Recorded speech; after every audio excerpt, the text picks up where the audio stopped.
Di Nusantara TV yang sudah mulai ramai di jagat raya, mayanya adalah Anda.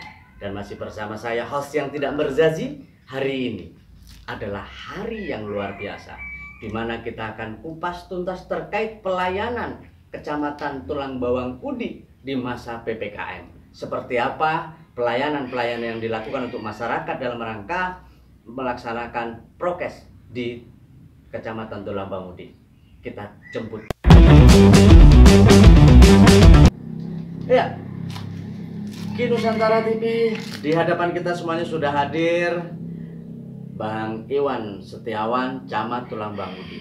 Di part yang kedua ini kita tanyakan bagaimana kondisi beliau, kesehatan beliau selama masa PPKM diberlakukan. Selamat sore Mas Iwan Setiawan, apa kabarnya Pak Camat? Selamat sore. Assalamualaikum warahmatullahi wabarakatuh. Waalaikumsalam warahmatullahi wabarakatuh. Alhamdulillah sehat, Mas Wawan. Sehat, makin fit ya. Dan selalu sehat. Amin, alhamdulillah. Iya, ini kan di episode yang pertama di minggu yang lalu kita sudah membahas bagaimana Tulang Bawang Udi ini secara cover secara keseluruhan, bagaimana pelayanan Kecamatan Tulang Bawang Udi terkait pemberlakuan PPKM. Baik, semenjak diberlakukannya PPKM itu memang mau tidak mau, karena kita adalah unsur pelayanan masyarakat. Betul. Jadi pelayanan masyarakat harus tetap kita lakukan semaksimal mungkin. Cuman mungkin di masa PPKM, di masa pandemi yang mendekati sedikit darurat, kita melakukan hal-hal yaitu untuk menghindari kontak langsung dengan masyarakat, sehingga kita mulai melakukan pelayanan di depan, artinya pelayanan menggunakan berbasis loket sementara di masa pandemi ini untuk menghindari kontak langsung dengan masyarakat yang mengurus sesuatu di kantor kecamatan. Seperti apa jalannya pelaksanaan pelayanan masyarakat di Kecamatan Tulang Bawang Udi? Apakah mengalami kendala dan bagaimana cara mengedukasi masyarakat? Kita akan bahas setelah yang lewat satu ini.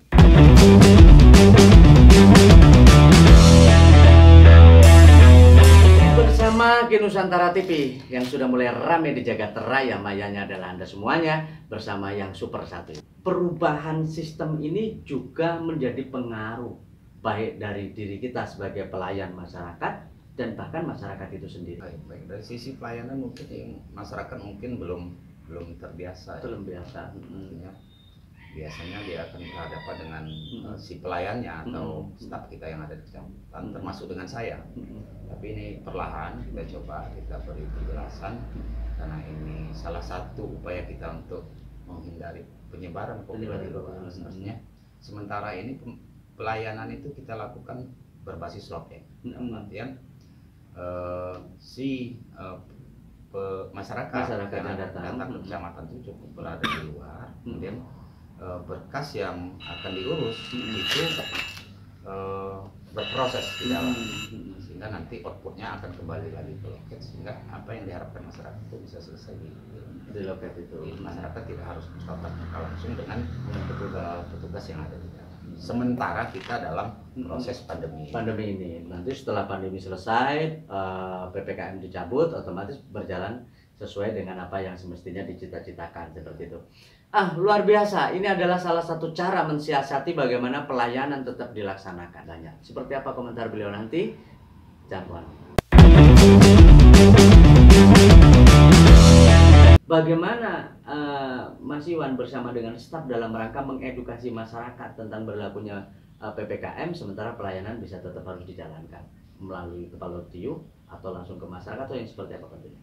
Baik, jadi artinya selama periode PPKM ini memang kita harus melakukan terobosan. Dalam artian salah satunya tadi upaya pelayanan masyarakat tetap jalan di situasi pandemi. Kemudian cara kita mengedukasi, apalagi sekarang eranya era digital. Betul.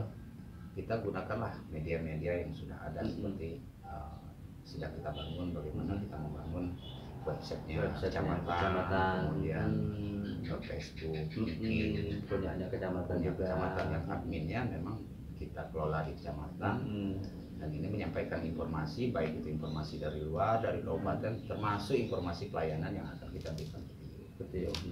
Di situasi pandemi ini memang di awal-awal PPKM ini kan banyak karena masyarakat kita masih ingin melakukan kegiatan yang sifatnya mengumpulkan orang, tentunya melalui PPKM kan harus dibatasi. Betul, betul. Sarana sosialisasi kita semakin selain menggunakan yang konvensional itu juga kita lakukan melalui sarana teknologi informasi.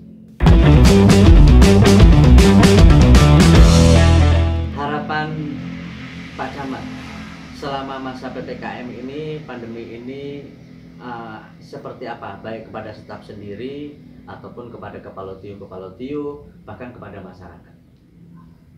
Di masa PPKM bahkan sebetulnya harapan ini sampai ke depan. Ya.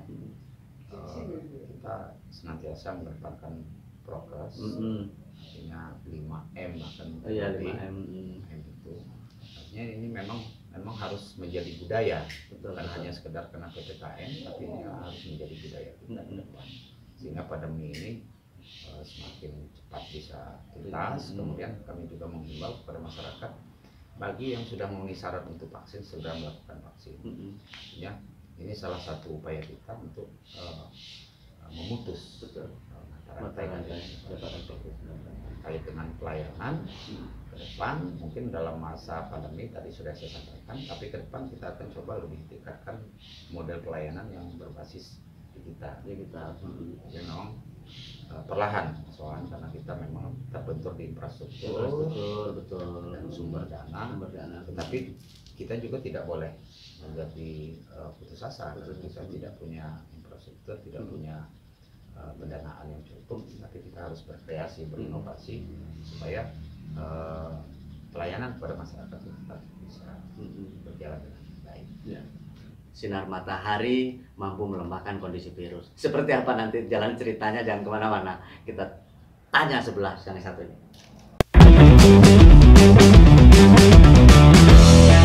Kabar-kabar yang tersirat setiap hari Jumat, beliau selalu mengadakan kegiatan Jumat Bersih. Ini adalah salah satu cara beliau bagaimana membudayakan kepada staf-staf tetap menggelar Jumat Bersih. Nah, yang salah satunya di masa pandemi ini ternyata Jumat Bersih itu memiliki efek yang luar biasa untuk menekan salah satunya penyebaran COVID-19.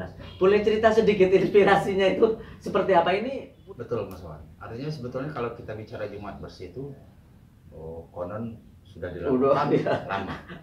Tetapi semenjak di masa pandemi ini kan orang berpikir di rumah saja tapi tidak melakukan apa-apa. Di kantor saja tidak melakukan apa-apa. Semenjak saya masuk ke kecamatan, saya coba bangun itu supaya di setiap Jumat kita melakukan kebersihan di lingkungan kantor, sembari kita berjemur menikmati matahari pagi.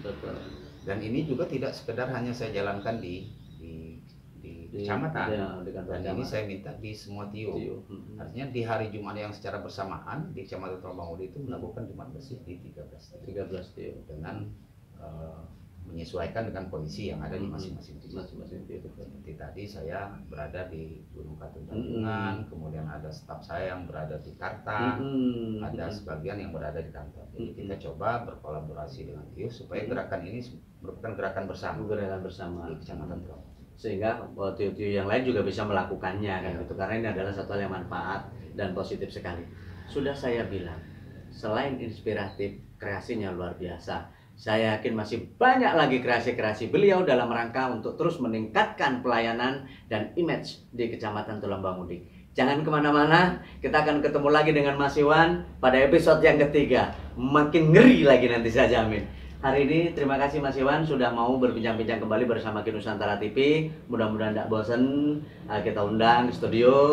Mudah-mudahan ke depan ini menjadi satu inspirasi untuk teman-teman menuju ke babak gemilang. Terima kasih Mas Iwan, ketemu lagi. Dan Kinusantara TV yang sudah mulai ramai di Jakarta Raya, mayanya adalah Anda dan masih bersama saya, host yang tidak berjanji. Kita ketemu lagi di part yang ketiga bersama dengan Camat Tulungbangudi, Iwan Setiawan. See you.